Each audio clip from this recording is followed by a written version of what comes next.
Hey, welcome back to Nights and Weekends with me, Marcus, your host. I had to hop on here because I ended up seeing that the Trump, Vance, and Zelensky press conference went off the rails. As you can see from the thumbnail, I think Trump is right, and I definitely think that JD Vance's main point is definitely correct. You do not go on ahead and try to negotiate these things in the public. You just don't. And on top of that, when you come to a country and you're asking them for money, because if the U.S. were to stop giving aid, this thing would be over today. Okay. You don't. Hey, Marcus, throw in that clip of Cuddy. Don't you ever in your fucking life bite the hand that feeds you, nigga. Because that's the truth. You don't bite the hand that ends up feeding you. So we are going to hop right on into this. This is going to be my live thing. It's literally about maybe 6 minutes. I'm going to pause it a little bit and just give my little 2 cents here.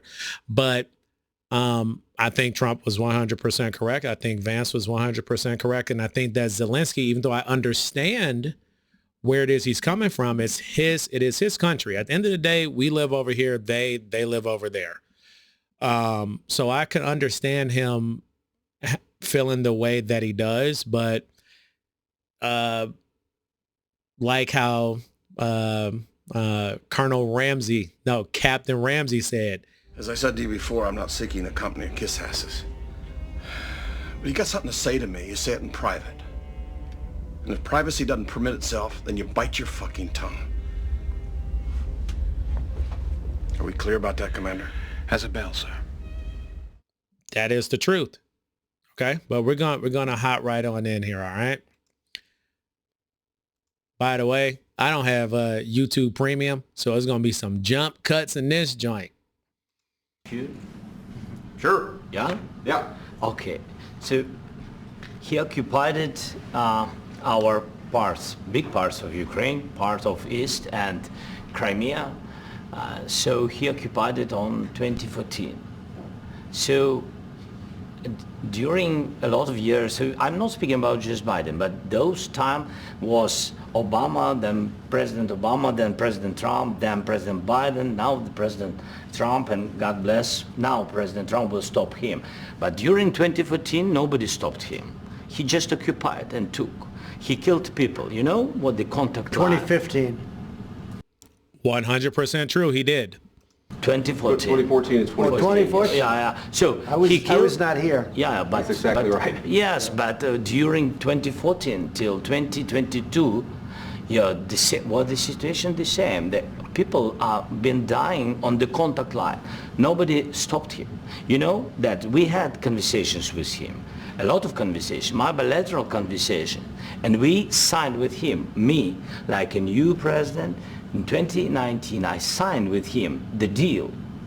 I signed with him, Macron and Merkel, we signed ceasefire. Ceasefire. All of them told me that he will never go. We signed with him with gas contract. Yes, but after that, he broken this ceasefire. He killed our people and he didn't exchange prisoners. We signed the exchange of prisoners, but he didn't do it. What kind of diplomacy, JD, you are speaking about? What do you? See, now this is exactly where Zelensky fucked up. Okay, that is a conversation that you have behind closed doors, where this type of stuff could be spoken about, and I bet that you would not get this type of visceral reaction from JD and then later on from Trump. For some strange reason, again, I could understand Zelensky feeling the way he does. It's his country. But for the people here, it is like as if at times the people here think that we can eliminate the world of bad people. You can't. Okay.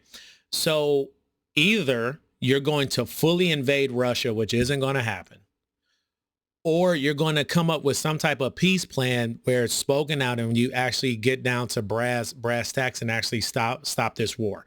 But this is where it went off the rails, right here. What do you mean?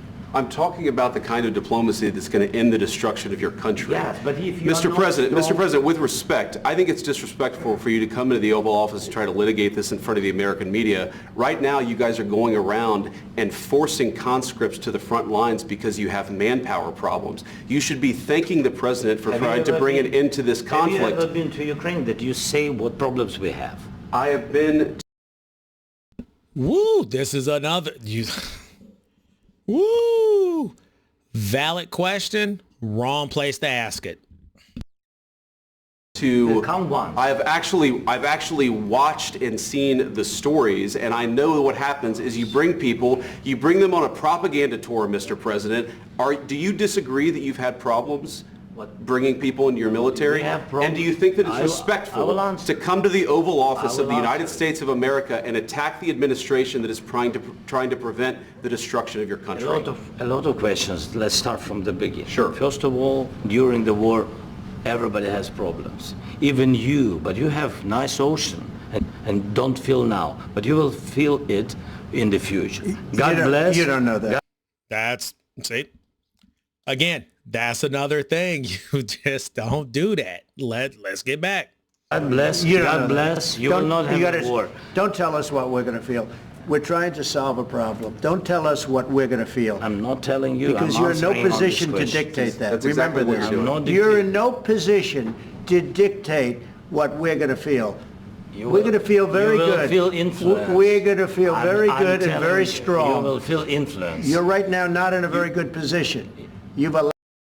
He's 100% correct. They are not in a good position, period. Again, if the U.S. and in other parts of Europe hadn't put money in on this, Ukraine would have been steamrolled in a matter of days. Okay?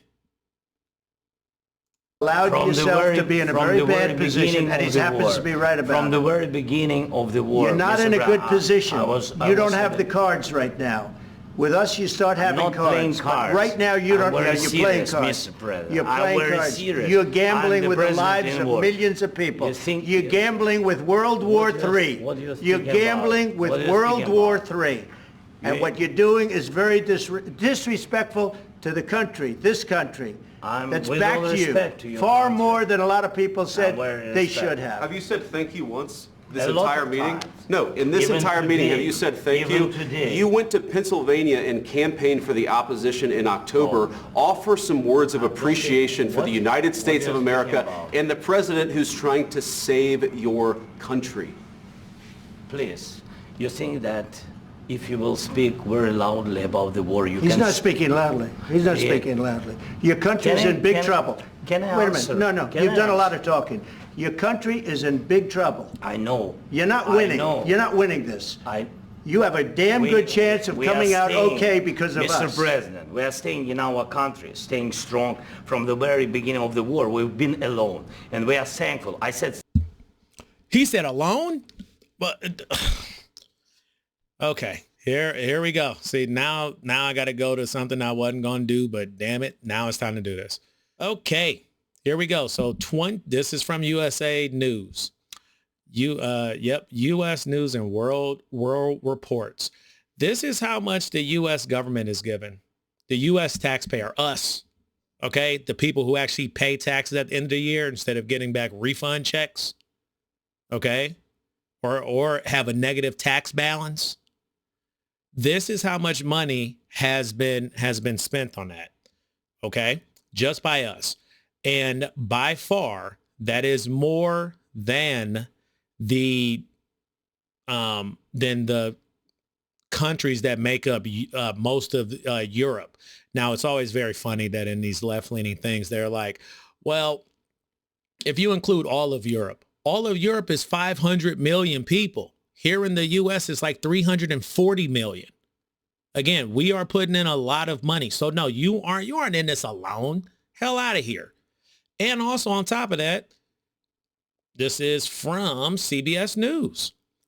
Overall, Ukraine's population has declined by an estimated 10 million since 2014 and by an estimated 8 million since the war started in, I think it was January of 2022. Okay. So if we look at the amount of people dead, this is from Wikipedia, but if you actually click on the link, which you should, if you're actually going to quote them, it's from the Wall Street Journal. It's estimated that there's been 1 million people injured or killed since the start of the main invasion by Russia in 2022. Almost 1 million people dead or injured. You are not in this alone. If the U.S. and if your neighbors did not fund this, your whole country would have been taken over already. Period. But we are done with that. We are done. There we go. That is essentially how the whole thing went. Okay. And Trump is definitely correct to say that you all don't have the cards. And again, it's easy for us to say that over here in the U.S. We live surrounded by the 2 largest oceans on the face of planet Earth. Thank God we don't have to deal with these people. We choose to deal with the rest of the world. Okay? For our economic benefit and cultural benefits. But at the end of the day, you do not bite the hand that feeds you, and you do not question the president of the U.S. or the vice president in front of the media. You just don't do that. You take that behind closed doors, and you all can yell, you all can do all this other kind of stuff, but you don't do that in public. So I think Trump was 100% correct. And I think Vance was also correct. But also, Ed and Marcus, throw in, because this is something I wanted to speak about really quick. Since the mainstream media here treats you like children and just wants to paint Vladimir Putin as just some evil, crazy guy. He's just crazy. Who knows what the hell is going on in his head. Now, Russia is a very different place from the U.S. Very different, okay? They drugged a woman on TV when she was yelling at the people who were in charge of rescuing the people out of the submarine Kursk that had sank. I think it was in the Black Sea or something like that. But all the people died, and she was yelling. A nurse came up and got her right in the neck or in the back. Editor Marcus here. You can literally see the woman with the needle come up right behind her. That's the kind of shit that happens over there. Just so that we are clear, that's the kind of folks who you're dealing with, and like sedated her. That would never happen here. But that's Russia. Okay. But Marcus, throw in the clip from the Daily Wire as to what kind of motivates them. Russia had, and still has, an overwhelming psychological need for buffers. Entire nations which would have to be overrun before the invaders could again touch the sacred soil of the Rodina, or the Russian homeland. The United States didn't have the slightest need for either buffers or conquest. The 2 largest bodies of water on the planet protected America, and we had the very best land on the planet as well, and it was right here at home, and there was plenty of it.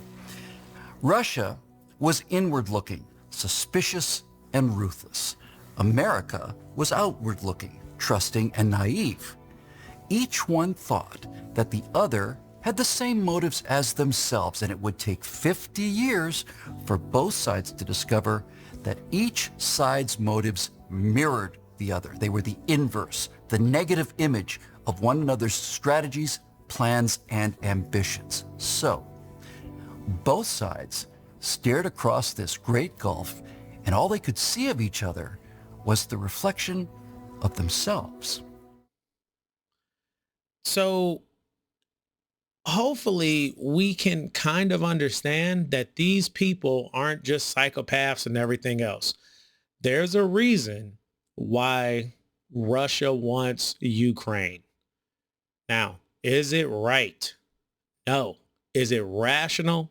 Yes, it is. Okay. 2, throw in the clip from, I think the name of the podcast is like Histopod or History Pod. Throw that in about Kennan's long letter, long telegram. On February the 22nd, 1946, Kennan sent a 5,363-word telegram to Secretary of State James Burns containing his analysis. Known as the Long Telegram, it emphasized that the Soviet Union was inherently expansionist and ideologically driven.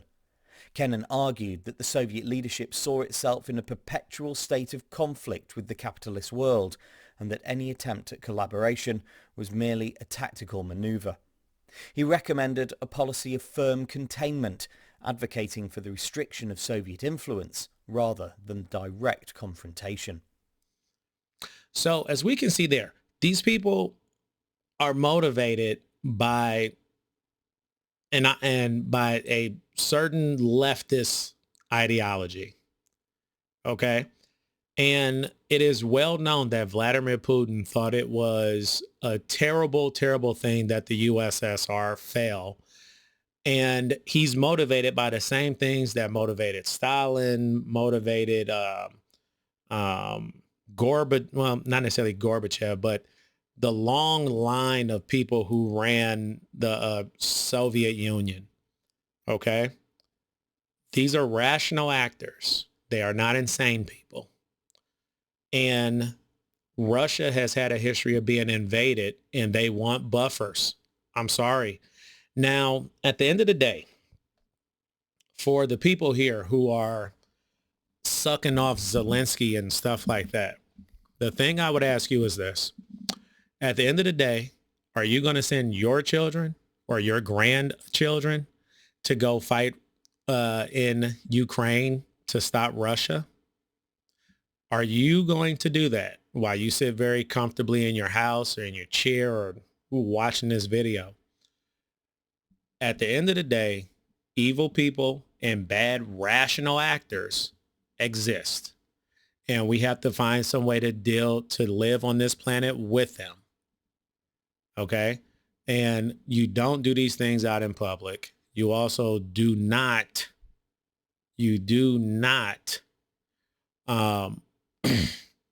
bite the hand that feeds you. All right. So that's it. I think Trump and Vance were 100% correct. I think that Zelensky was out of line. And I'll see y'all in a week. But Putin isn't some crazy guy he's an insane guy. No, he's very rational. Very rational. And then also, lastly, for Ukraine to want into NATO, which is the North Atlantic Treaty Organization, which was set up to go against the USSR if any of those countries were ever invaded or attacked by the USSR. Do you think that the U.S., whether it be Biden, Kamala, Trump, Vance, Ron DeSantis, would let Mexico or Canada or Cuba or Jamaica or Haiti or any other place over here in the Western Hemisphere that's very close, that's right on our border, do you think that they would let them get into an organization that specifically would attack us? Hell no. So see y'all in a week or two. Who knows? All right. Bye.